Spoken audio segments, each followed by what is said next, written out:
What is going on, everyone, and welcome to the 8th episode of The Ronan Bell Show. I'm your host, obviously, Ronan Bell, and with me today is a young man who has overcome a lot of injuries and just has overcome the trenches in the master path to get to where he is today. Allow me to introduce my good friend, Jaret Beyer. Jaret, what's going on, brother? What's up, dude? Thanks for having me. No problem. Here. Dude, I'm excited to have you on. So let's get into some basic information before, we dive deeper into some several topics. So just tell the audience out there where you're from, what high school did you go to, it's things like that. Yeah. Well, I'm a homegrown boy. I grew up in State College, Pennsylvania. I went to State High.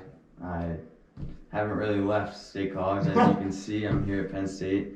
But I'm a kinesiology major. I'm a junior, 20 years old, and I'm planning to go to physical therapy school soon. So.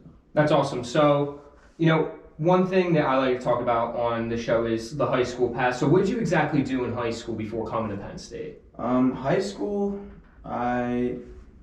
sports-wise? Yeah, just anything. So, academics, what did you think you wanted to do then? Let's go into that a little bit. Yeah. So I played a few sports leading into high school. My main two sports, I played baseball, and then gymnastics was my main sport. I think I quit baseball going into my sophomore or junior year. I don't really remember, but I had my goal set since probably 6th or 7th grade when I went to my first Junior Olympics for gymnastics, that I had wanted to go to college for gymnastics. So let's go into the journey of getting to become a Penn State gymnast. Can you talk about a little bit the come up from high school to the recruiting process a little bit? Yeah, the recruiting process was a little different for me. My coaches here at Center Elite in State College are actually the assistant coaches at Penn State now. So I was basically under their training regime since they were my coach freshman year. So I kind of just went up the ranks. The recruiting process, I reached out to some schools early on, but most of them just came back and they're like, knowing that my coaches were who they were, they're like, yeah, like we would like you, but you're gonna go to Penn State. Like, we know you're gonna go to Penn State. So it was my junior year, my last nationals I competed at. After the meet, they offered me to come early as a walk-on, so I would graduate high school in December of 2017, was it? It's a long time ago. Yeah.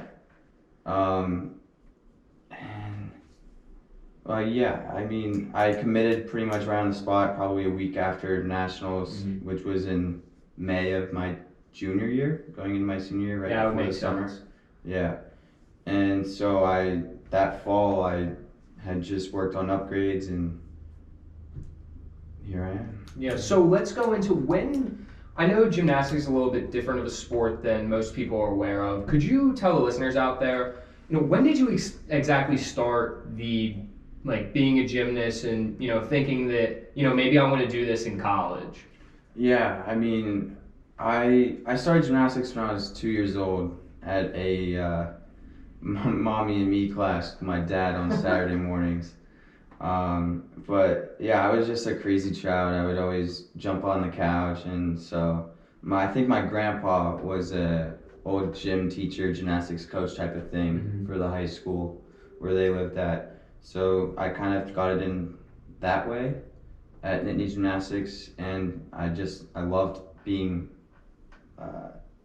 active, and I always wanted to be outside, and I just grew to love it even more after I gained more skills and won more competitions, and my teammates around me really helped me love the sport I was doing. So if you could tell the listeners out there a little bit, what did you exactly do in gymnastics? Because I know that there's several different, events or categories that go into that. So what was your main skill or category that you did in gymnastics? Yeah, so growing up, everyone, except for maybe a few people here and there, compete and train all 6 events. You don't really go to specialization until you get to college or like those higher like national team ranks. So I did all 6. My best were probably floor, vault, and maybe high bar sometimes, but I did not like the rings or the palm horse. That definitely set me back a while. Yeah, I heard that palm horse is really tough on your wrist. It's the one where like you spin around with your legs or something. Yeah. Yeah. So what was you said your best category right now? When you came to Penn State, the coaches were like, "All right, this is what we're putting you in." What would that be for you? Yeah. When they projected the recruiting class coming in was not strong on floor and vault, which were my 2 best events that I would have been competing here at Penn State. So they really found a loophole to that of getting me here early and fast tracking my recruiting process here. So I don't regret anything I did, but yeah.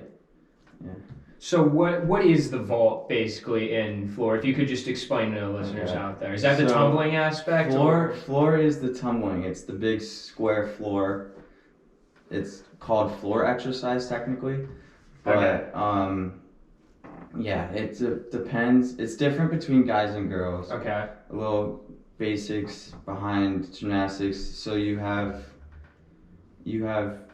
10 skills that you have to compete, and each skill is graded from A to, I think it gets to G now on difficulty. So A is worth 1/10 of a point, and you add up all those and you get that to create your start value, and then the judges take deductions from how well you perform your routine. Okay, yeah, that makes a lot of sense now. So it's scoring points. Yes. Yeah, scoring points like every other sport, right? Yeah. So let's go into a little bit deeper now. So gymnastics career was going great when you were in high school and everything. Now let's start to go into, I understand that injuries kind of plagued your gymnastics career. Could you tell the listeners out there a little bit about that history, when your first injury was, and how that really, affected you going into this higher level of sport? Yeah, I think the first major injury I had dealing with a broken bone in my ankle that had, I guess, chipped off.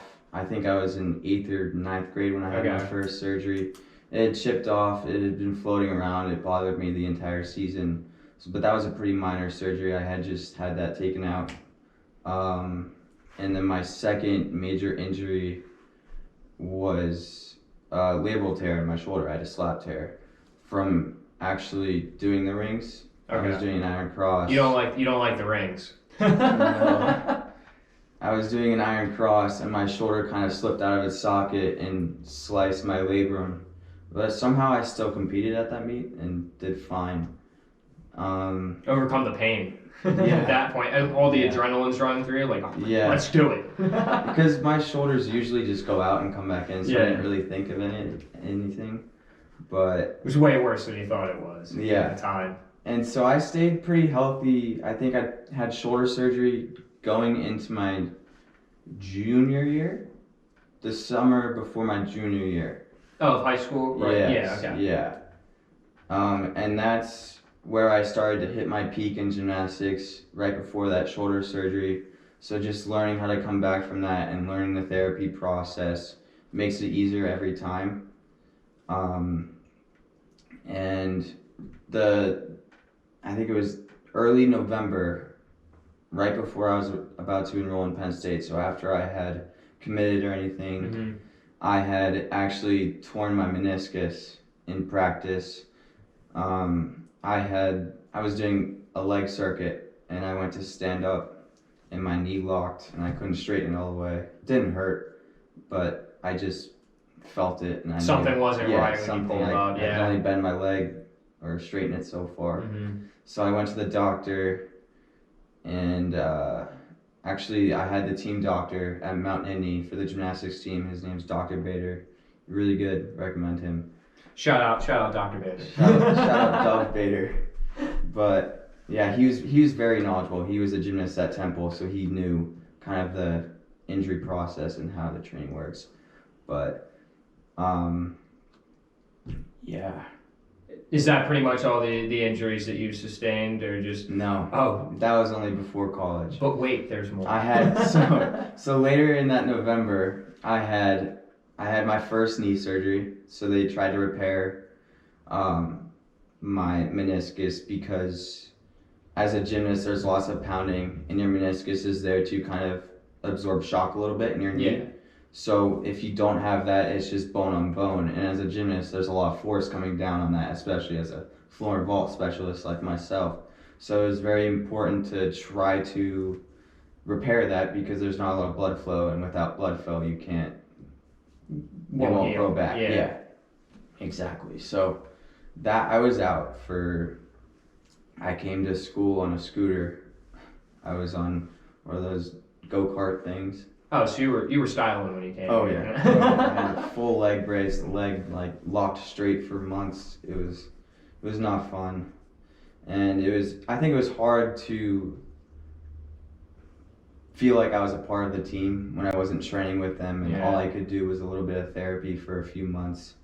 But later the next year, so I guess summer of 2018, I was on my way back to training again, and I kind of felt the same pain and the same clicking in my knee. It didn't lock up yet, so I went and got another MRI, and it had re-torn in a different spot in the same knee. So the doctor decided that it was not repairable, so he just cut it out and told me I had to deal with the arthritis later on. But that's a pretty simple surgery. Like that's just a few weeks out. Like you can walk out of the surgery center after having that surgery. Oh wow. Yeah. And so I went to the beach probably 2 weeks after, and I started feeling pain in my Achilles, but it was normal. I guess not normal, but I didn't really think anything of it because I'm not used to tumbling. I'm not used to that load that I'm usually training at. And coming back from that surgery, and I got back, and it was my first day back tumbling on the actual floor. And I guess this is August of 2019? No, 18. Okay. I was doing a tumbling pass. It was my last pass of the day, and I tore my Achilles. And that's kind of where everything set in, like, oh, like, this is my career. Like, I don't think I can come back from another injury. And that's where, like, the mental part of it started to come in. Yeah, so let's a great intro into our next topic. So what was the mental state? I mean, through, like, the first couple, understandable that, I can get back from this. This is nothing. Like, you have the first one, second one, I can do that again. So what about the mental point through it all? What was the ups and downs like through that? Yeah, me personally, I am a very optimistic person. I don't really get down on myself too often. I always think that there are ways to be better and get better. So my thought process through all the therapy was that the more I do, the faster I get back, the better I'll be. And now, after coming back too fast sometimes, that it can lead to other injuries that aren't quite ready for that force that you put on it. And I guess I came back too fast and couldn't handle it. Yeah, I mean, as an athlete in general, like, I mean, I can relate to this too. So when you hurt something, you obviously want to go back and play. Whatever sport you're doing, you're trying to get back on, in Jaret's case, gymnastics, he's trying to get back on the floor. And with the whole mental factor in that is that it's something that's very overlooked when you're coming back from an injury. You can tell your body that I'm ready to go back, but sometimes, even if you're driving yourself to go a little bit too hard, your body's not going to be able to catch up to what, it can actually, what your mind wants it to do. So let's go into a little bit. How did all this, when you finally, the Achilles tears, what's the thought going through your mind at that moment? That was right after I tore it, I sat up and I just started crying. I kind of knew how long it would take, how bad the surgery is, how tough it is to come back from an Achilles injury as a gymnast.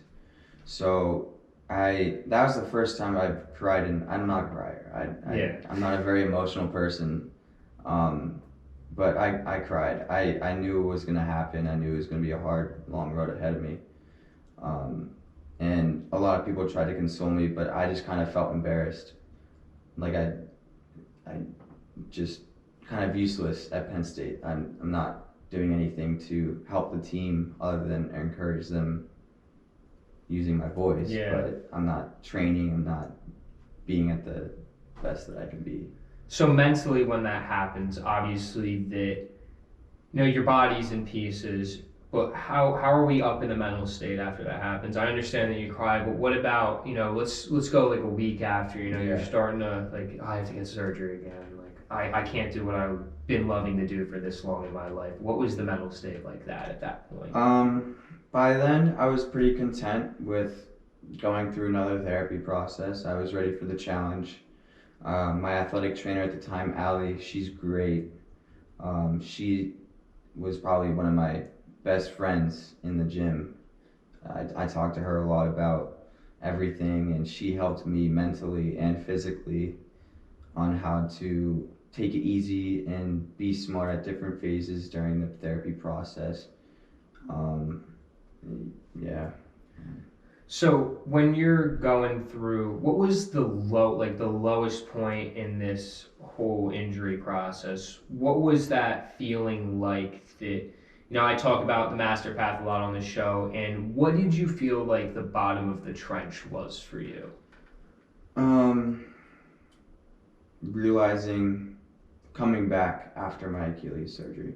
So after therapy, when I was trying to get back into gymnastics, trying to get stronger, and it was just so hard that I had these expectations for myself and how I once was at my peak, probably middle high school, late high school, where I was like, wow, I'm worse than I am now than I was, 3-4 years ago. It's demoralizing, it's embarrassing that you're recruited here to be that type of person, but now you're down here at the bottom. Did you feel that as if you were failing yourself more than the team as well at that point? A little bit of both. I think I failed my community, like Center Elite. They had a lot of my gym, Center Elite. I don't know. I feel like a lot of people looked up to me, not to be like, egotistical or something like that, But I had a lot of younger people that I was very close to that were like, oh, he's doing college gymnastics, like I want to be like him, kind of thing. And I just felt like I was letting a lot of people down, my family, my gym, myself, my friends. And when you go to this state in the mind where everything's just unhappy, nothing's going right, it's something that you can tell yourself that you're okay and you're really not. I'm sure that there was people out there that were trying to help you, trying to motivate you, and that it's like I don't want to say it doesn't matter, because you do realize that someone's trying to help you, but at the end of the day, and what I talk about a lot, is that it's really up to you to make the decision to come out of this trench. So let's go into a little bit. Was there anyone that really helped you to get back, not physically, but mentally capable to, at least go out and try again, try and just live your life, be happy, and, put it in the past, don't regret it, just, as I like to say, keep on keeping on. Yeah, keep on keeping on. Buy my merch. Plug. I think my athletic trainer, she helped me a lot mentally, if not more mentally than she did physically. I think she was there for me. We talked. She was one of the only people that understood what I was going through from a knowledge standpoint, and that could kind of ease my mind, my anxiety of when can I do this kind of thing. But I think it was mainly in my head, just telling myself that it's not over till it's over. So for all the people out there that have sustained an injury or some sort, could you just tell them a little bit about what really helped you to get back to the right mindset? What helped you get out of that trench? Yeah, I think it's just my motivation. You put your mind to these goals and you don't let anything stop you, no matter how big or small that is. And if you put your mind to something, you can always achieve that, or at least attempt. You have an opportunity. And the point that you made right there is that it's up to you. Yeah. At the end of the day, if I've seen many people have these horrific injuries and they just give up. And it's not that they're not mentally, it is pretty much that they're not mentally strong enough to cope with the facts. But once, like you were saying, that you figured out that I'm given this situation, what am I going to do about it? And that's what life is about. If you're dealt the cards, figure out how to make something out of them. Like Jaret over here, I mean, all these injuries, they happen, especially is gymnastics a sport with like a high injury rate as well. Yes. And I'm sure that other gymnasts have gone through similar things like you. And the point that I'm trying to make here is that no matter the cards that you're dealt, if you can figure it out. Jaret, how was the figuring out factor for you? Just not only physically but mentally. How would you say that the figuring out process went for you? I think it was just for my love of being active. I wanted to do everything in my power to be able to go outside and shoot some hoops, throw the basketball, or baseball, not basketball, but throw the football with my friends, just being outside, going hiking, doing all these things. I never played video games growing up. I just didn't enjoy them. I didn't find them fun. So my source of happiness was going outside, even if I was alone, just throwing a tennis ball on the wall of my house and just playing catch with myself, like just keeping myself busy. And that's another thing with the whole mental aspect. These I talked about with my friend Danny on the last episode, that when you're alone in a given situation, in quarantine, we'll make that example, that you have way too much time to think. And when you start to think a lot, the human brain puts you in some weird spaces. And through your injury process, I feel as if that you're telling me that, there wasn't a lot of loneliness. There was always someone to try and pick you back up. Am I right about that? Yeah. I definitely, there's a lot of great guys on that varsity gymnastics team that will probably be some of my best friends for the rest of my life. I live with them. I spend most of my days with them. And being close to home is also very, very helpful in just kind of getting out of my brain and kind of relaxing, kind of like Bendy said on his episode. Just being able to go home and relax and get in a different scenario, just leaving for a little bit, definitely helps your brain. Just changing up the perspective a little bit. I feel like everyone needs that in their life. If you're having a bad day, you're really busy, you're all stressed out, maybe try and do something else. Like go out for a walk, do something that maybe that you wouldn't think of doing before, but realizing that now that this is something that is peaceful. I'm by myself. It's almost like, I like to think of that as meditation, as if your life is in a little bit of limbo. Like let's take this example. When you're driving to like a gymnastics competition, you're flying somewhere, what's the thing going through your mind? You're thinking about the competition and stuff, right? Yeah, I do mental routines constantly on my ride there. It's just getting my mind out of nervousness and turn it into confidence. And that's the thing. If you could apply that to what else you're doing in life, I mean, that helps you out a lot. If you're having a busy day, everyone gets stressed out. It happens to everyone. Yep. We're all human at the end of the day. Everyone has their ups, everyone has their downs. If you can figure out how to ease the downs and keep pushing through the ups, then that's really what helps you become, more fulfilled with the life. And I wanna take a step back. I just want to talk about Jaret. What did all this adversity that you experienced really teach you at the end of the day? It taught me to, one, listen to my body, because I know my body better than anyone else. I've known what my body feels like in different situations, that I can almost make a better decision than some sort of trainer or doctor, because I've felt these things and have gone through them before. But I've also just learned to not make something that may seem so big at the time, but in the span of like a long term, that's not that big, and not make it such a big deal. And it might not make sense, but. And I completely understand what you're saying. And what I want to go into is that what did you learn in the mental aspect? Besides, obviously the fact that, you got to listen to your body. It's something that a lot of athletes, don't really do. They'll just go right back into it. Obviously you figured that out for yourself. What about up here in the mental aspect? What did you think that this whole experience with all these injuries has taught you? It's taught me to not take life so seriously. Sports isn't your life. It's only a part of your life. And it's not over till it's over. And I think that was my mindset throughout my entire career, that,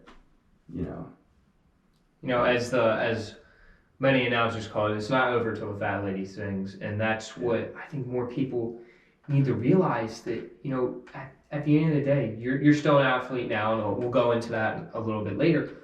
But the fact that you were able to just get up and do it again is amazing to at least me. I hope to some of the listeners out there as well, that, you can go down and not come up. And that happens to a lot of athletes. Yeah. They'll go through some kind of dilemma, and it'll just plague their career, will plague them for the rest of their life, because they realize that, they couldn't do anything more. They loved the sport forever, and now that they can't, do that, it just hinders their whole mental state. It hinders their whole, aspect of, just looking at life and appreciating what you have. And Jared, a little bit of something what I want to go into now is, what did, all these injuries and things, what did it inspire you to do next? Realizing that, maybe, all right, gymnastics, it's taken away. I'm not going to be able to go back to that. What was the next step in, your life story? Yeah, I mean, with all the injuries I've had and the experiences I've had with the therapy process, it really wanted me to become a physical therapist myself and help athletes go through what I've been through in my own life. And I didn't really plan on trying another sport. I tried to focus on school for a little bit, and until our friend Lily wanted me to try out for the cheer team. What was it? Last year, I guess right before COVID. Yeah, right before spring break. Crap. Yeah, right before spring workout, and I was very, very hesitant on going, just because of that stigma. I don't know anything about cheer. Like, how can I join the cheer team? I'm not one big, huge guy. I'm 5'8". Like, I'm 6'10". Never lifted before. But the fact that, do you think if all these injuries didn't happen, and you say gymnastics just wasn't going right in general, would you have been able mentally to cope with, trying something new, getting a little bit outside of your comfort zone? Probably not. I've met a lot of new people because of my injuries that have helped me get to where I am today, and I think I'm not mad that I've ever been injured. I think it's now a positive thing in my life that I've learned from, and can now teach others and help others get through pain mentally, to be able to push through that and be happier. And I love what you're saying right now, is that another point I remembered you saying is that there was no regret. There was no regret to all these injuries. It wasn't this woe is me feeling, it was, it happens. Shit happens in life. Yeah. And there's two roads that you can take with that. As I always say, you can just keep on keeping on, or you can go down into a ditch. Jaret had the power, had the courageousness to really get out of the trench, keep pushing yourself, even though that sometimes you might feel that you can't. I'm sure that there's times where you feel like you couldn't, but you know who's there? Your dad, your mom, someone who's one of your friends. And I'm sure that happened a lot to you with, you roomed with one of your former gymnastics friends as well. And just the fact of having someone that can understand the littlest thing, just something about, you just need someone to talk to at the end of the day. And let's go into a little bit that, at the end of the day, gymnastics is, I don't want to say over for you, because, maybe things happen in life where it will bring you back to the sport. Maybe you become a coach or something along that lines. But the fact that it's over, I'll put that in quotes, is there anything that you wish would have happened differently with your career? I wish I would have been healthy enough to be able to compete. I had this dream since 2007 when Penn State won the NCAA championships here in Rec Hall. That was the day where I knew that I wanted to compete on the same floor that they did. And I just wish I had been given that opportunity. I wish I had been healthy enough, strong enough, good enough to be at the point where I could make that 5-man lineup.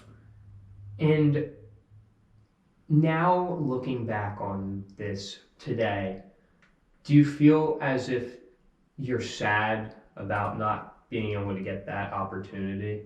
No. It doesn't even matter to me now.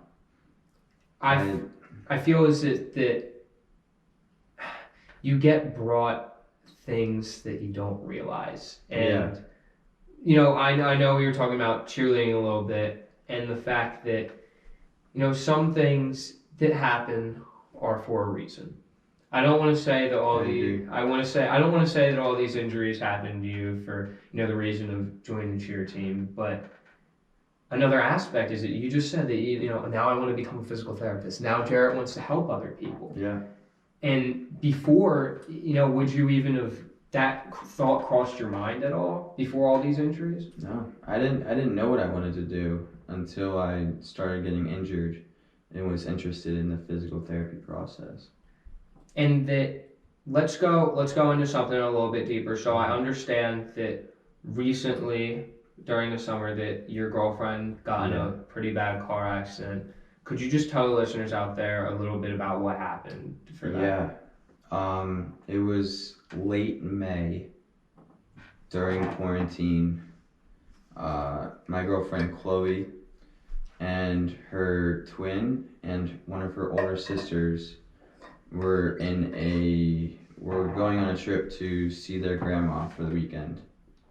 And on their way there, I don't know how it happened, but they got clipped by an 18-wheeler, got pushed into the guardrail, the guardrail, and came back under the middle of the truck, and one of the wheels was probably 5 inches, 6 inches from Chloe's head. So, and she was life-flighted to Altoona. She was knocked out. She had a collapsed lung, broken femur. The doctors had never seen anyone in such bad condition survive for so long without their lungs. Obviously, that's something, it's very tragic, and it's something that's very unexpected in life. And sometimes, things like that happen that you couldn't do anything about. And I'm sure that if you had the opportunity, you would have done everything you can because that's your girlfriend. At the end of the day, you love her and things like that. And the point that I want to make now is that so after all the injuries, after everything that's happened, Corona's hitting, everyone's in quarantine, adversity hits again. Mm-hmm. What's the mental state for you at this point? The night of it, I was scared. Her family didn't even know what was going on. They had life flighted her to Pittsburgh, like without any of her family members knowing. So she was in the hospital alone.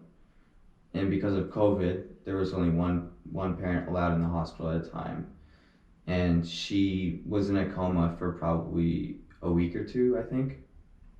So that was very hard for me because I didn't really know. No one really knew what was going to happen. It was scary. And I had never felt that before. It was scary. I didn't want to lose my best friend. It's even hard to talk about right now, but because I haven't really talked about it before. But yeah, It's something that there's a point where every human being, I talk about, you got to worry about yourself first and that. But there's a point where you feel this connection to someone. Obviously, this is with your girlfriend. Sometimes you will have it with your family because that's why I put that in the same category. mm-hmm. And the point that I want to make is that you feel for someone else. You feel that pain, and it's not you obviously it's not physical, but it's the mental. It's mental capabilities. There's a lot of thoughts that obviously went through your head at that point. The fear of the unknown is what that pretty much is. That there's nothing that you can do. You just have to wait. And it's like you couldn't even go see her. Am I right with that? Yeah, I couldn't really even talk to her for a while because she had a ventilator down her throat, so she couldn't even talk. She could barely communicate. So I would FaceTime her mom or her dad, whoever's in the hospital with her, and just her hearing my voice made her happier. I remember one time, the first time she heard my voice, she reached her arms up and she was kind of tied down to the bed and she couldn't really do anything, so she was kind of like this and just went like made the heart motion, and that I cried. I don't cry, like that's it. I don't know, it's just life is so much more than what you think it is. Jared, I completely agree with you. I'm moved by this story, and the reason I wanted Jared to talk about this, even though it's a very difficult topic, that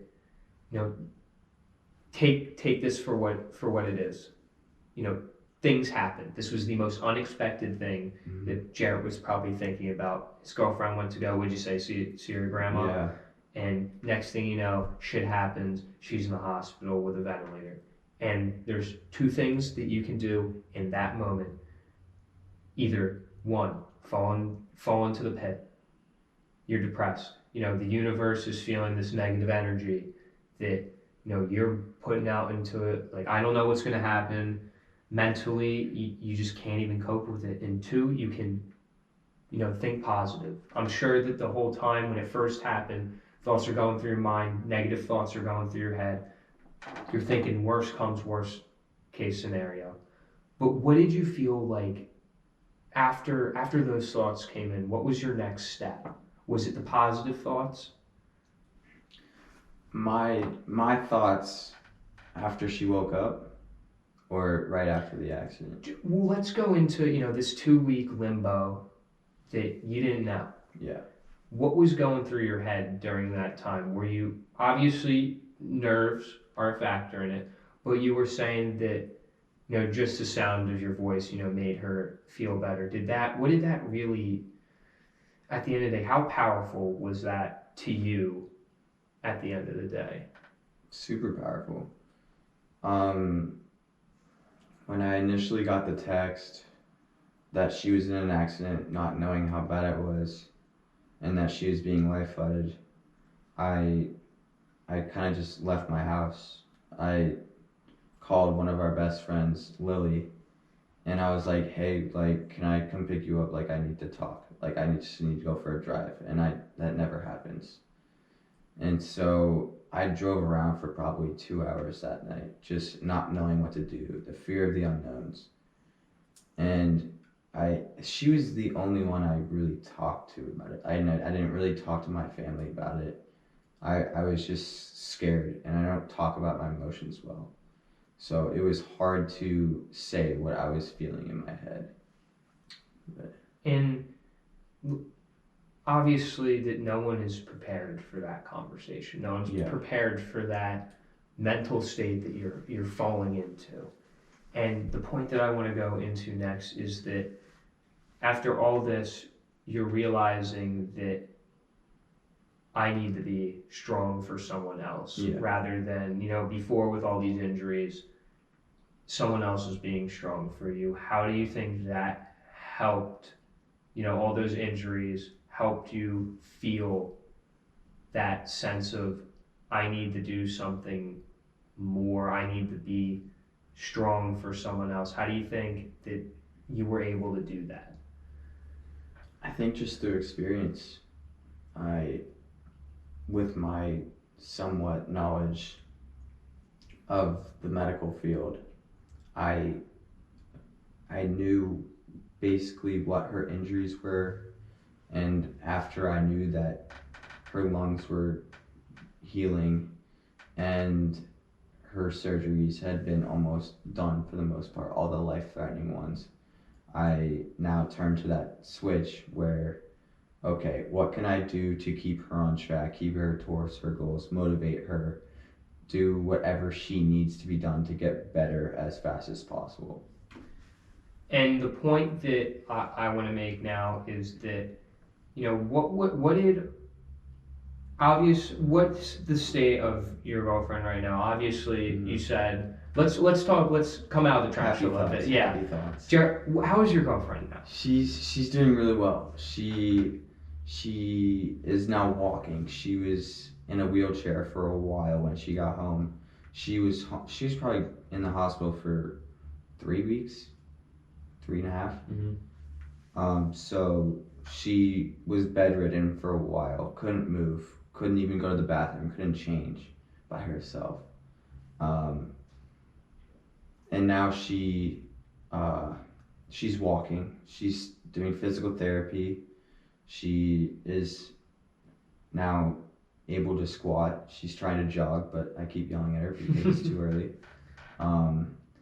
But another issue from our relationship standpoint is she had her spleen taken out. And what your spleen does is that it kind of fights or helps your immune system. So she has been living at home this entire semester, and I've been in my apartment on campus. So I haven't seen her since I moved in, and that's pretty hard to not see my girlfriend for a quarter of our relationship, which is like a long distance in the same town. It's odd, I don't know, but she's doing great. and at the end of the day, the universe did its magic. Yeah. And I don't want to say everything's worked out yet, because obviously she's not 100% healthy, but things are always going in the right direction. You got to climb that mountain. Chloe, if you're listening out there, you got to climb that mountain. Everything will be okay. Keep on keeping on. Keep on keeping on. Honestly, and that's I want people out there to know that no matter what happens in life, that if you have a strong mental state, if you can persevere, if you can be resilient, everything will work out. It doesn't matter where you're at. The situation that you're given does not define who you are at the end of the day. You can make it by yourself. You can do it. You can do it. Anyone out there that is thinking they're in a bad place, that take it from Jaret's story, that no matter what the hell happens in life, that you can persevere, that you can do it. It doesn't matter how bad it is. It doesn't matter what happens. Jaret, the kid sitting across from you today, is probably one of the most mentally strong people that I've ever met. People that things like this happen to can't cope with that. Learn from this guy. I talk about this show as you need to learn from other people. Put your phone down and listen to what someone else has to say for once. Get off TikTok. That's a good point. Put down TikTok for a little bit, guys. We know when you get that ad scrolling and when you go and it's like, oh, you've gone too far. Maybe you should take a break, drink some water. That's when you need to start doing right now.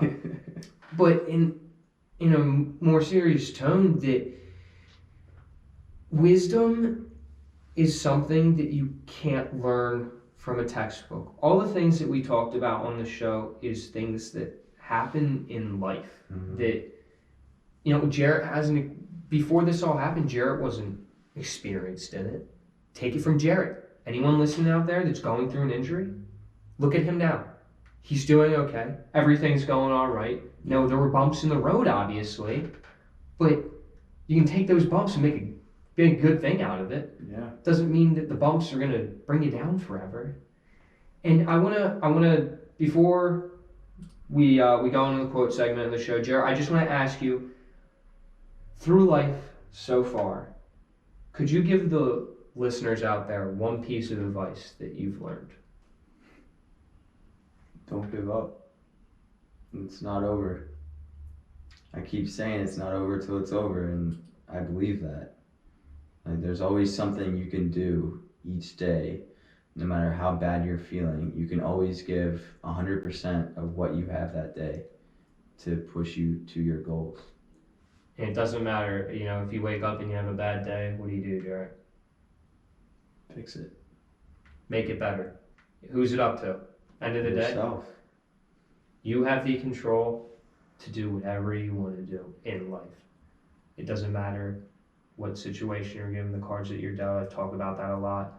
And it's the point where you take it into your own hands. Jaret took it into his own hands and made something out of it.